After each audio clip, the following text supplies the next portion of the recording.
গণতন্ত্রে ইস্যু থাকবে, আমাদেরকে এগুলো অতিক্রম করে একসাথে কাজ করতে হবে। ভারত যদি বন্ধুত্বের কথা বলতে আসে, তাহলে শেখ হাসিনাকে এবং ওসমান হাদির খুনিদেরকে ফেরত পাঠিয়ে সীমান্তে হত্যাকাণ্ডের মীমাংসা করে বাংলাদেশের নদীর পানি ন্যায্য হিস্সা নিশ্চিত করে তারপরে বন্ধুত্বের কথা বলতে হবে। এটা বাংলাদেশের সার্বভৌমত্বের প্রশ্ন। 5ই আগস্টের যে প্রেস কনফারেন্স, সেটা নিয়ে তারেক রহমানকে স্পষ্ট জবাব দিতে হবে, পররাষ্ট্রমন্ত্রীকে স্পষ্ট জবাব দিতে হবে, এবং এই প্রশ্নের সমাধান না হওয়া পর্যন্ত শেখ হাসিনার প্রত্যর্পণ কিভাবে হবে, ভারতের সাথে বাংলাদেশের সম্পর্ক কিভাবে নতুন ভাবে নিরূপণ হবে, এটা ঠিক না হওয়া পর্যন্ত তারেক রহমান ভারতে যেতে পারবে না। গত 5ই আগস্ট তথা 36শে জুলাই, যখন আমরা সারা বাংলাদেশ আমরা জুলাই বিপ্লবের দ্বিতীয় বার্ষিকী উদযাপনে ব্যস্ত ছিলাম, তখন একটা ঘটনা ঘটে গিয়েছে দিল্লিতে। আপনারা সবাই জানেন, দিল্লিতে একটা প্রেস কনফারেন্স হয়েছে, যেখানে ফ্যাসিস্ট আওয়ামী লীগ সেই এবং শেখ হাসিনা, গণহত্যাকারী শেখ হাসিনা যিনি দিল্লিতে আশ্রিত, তারা একটা প্রেস কনফারেন্স করেছে এবং ভারত সরকার সেই দায় নিচ্ছে না, সেটাকে অস্বীকার করছে।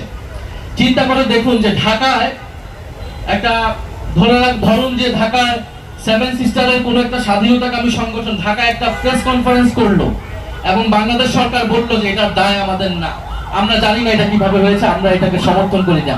এটা কি কেউ বিশ্বাস করবে? পৃথিবীর কেউ এটা বিশ্বাস করবে? এটা বিশ্বাস করবে না। বলে দিল্লিতে যে প্রেস কনফারেন্স হয়েছে, এটা অবশ্যই ভারত সরকারের এটা প্রত্যক্ষ এবং পরোক্ষ সমর্থনেই এই প্রেস কনফারেন্স হয়েছে। ফলে দিল্লি থেকে আওয়ামী লীগ যা কিছু বলছে, শেখ হাসিনা যা কিছু বলছে, এটা আমরা শেখ হাসিনার ভাষ্য হিসেবে নিলে এটা ভুল করা হবে।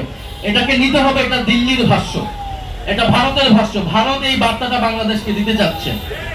ফলে ভারত তার কাজ করে যাবে, কিন্তু বাংলাদেশ কি করবে? আমরা কয়েকদিন আগে দেখলাম যে তারেক রহমানের সাথে, বর্তমান সরকার প্রধান তারেক রহমানের সাথে ভারতীয় হাই কমিশনার তিনি একটা সাক্ষাৎ করলেন, এবং সেই সাক্ষাতের পরে পররাষ্ট্রমন্ত্রী খলিলুর রহমান তিনি প্রেস ব্রিফিং এ বললেন যে ওসমান হাদির খুনিদের প্রত্যর্পণ বিষয়ে এবং শেখ হাসিনার প্রত্যর্পণ বিষয়ে আলোচনা হয়েছে। কিন্তু ভারতীয় হাই কমিশনার যখন প্রেস ব্রিফিং করলেন, তার মুখ থেকে কিন্তু আমরা এরকম কিছু শুনলাম না। এবং আমরা বোধ করি যে সেই 5ই আগস্টের প্রেস কনফারেন্স নিয়ে সেখানে ভারতীয় হাই কমিশনের বার্তাটা কি, তাদের বক্তব্য কি, এটা কিন্তু এখন পর্যন্ত আসেনি।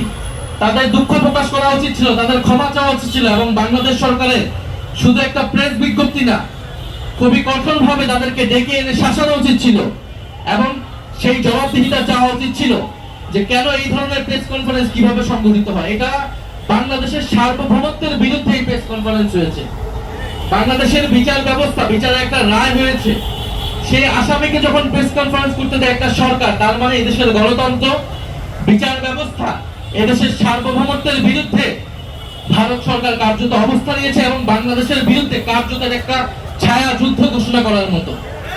ফলে ভারত সরকার কি এইভাবেই বাংলাদেশকে ট্রিট করবে সেটা আমরা জানি, কিন্তু বর্তমান সরকার কি ব্যবস্থা নেবে এবং আমরা রাজনৈতিক জনগোষ্ঠী হিসেবে সেটাকে কিভাবে মোকাবেলা করব, সেই ঐক্যের জায়গাটা আমাদের কোথায়, সেটা আমাদের খুঁজে বের করতে হবে।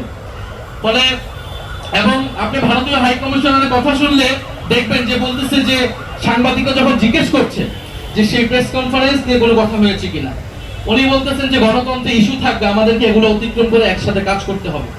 তার মানে শেখ হাসিনা দিল্লিতে আশ্রিত অবস্থায় থাকা, সেখানে প্রেস কনফারেন্স করা, ওসমান হাদির খুনিদেরকে ভারতে থাকা, সেটা একটা কেবলমাত্র একটা ইস্যু। আমরা স্পষ্টভাবে বলতে চাই এটা কোনো ইস্যু না, এটা বাংলাদেশের সার্বভৌমত্বের প্রশ্ন, বাংলাদেশের গণতন্ত্রের প্রশ্ন।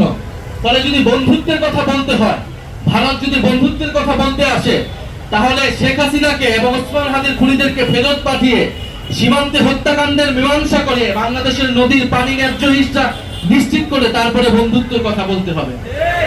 ফলে আমরা বলবো বাংলাদেশ সরকারকেও এই বিষয়ে সুস্পষ্ট বার্তা দিতে হবে যে এটা কোনো গণতন্ত্রের কোনো ইস্যু না, এটা বাংলাদেশের সার্বভৌমত্বের প্রশ্ন।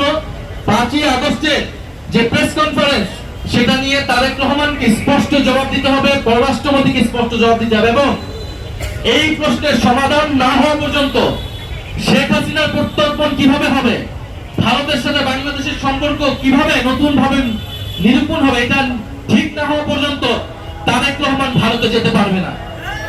তারেক রহমান ভারতে সফর করা একেবারে অনুচিত হবে, বাংলাদেশের জনগণ এটা কোনোভাবেই মেনে নেবে না। ফলে আমরা আশা করবো যে বাংলাদেশের জনগণের প্রতি আস্থা রাখুন।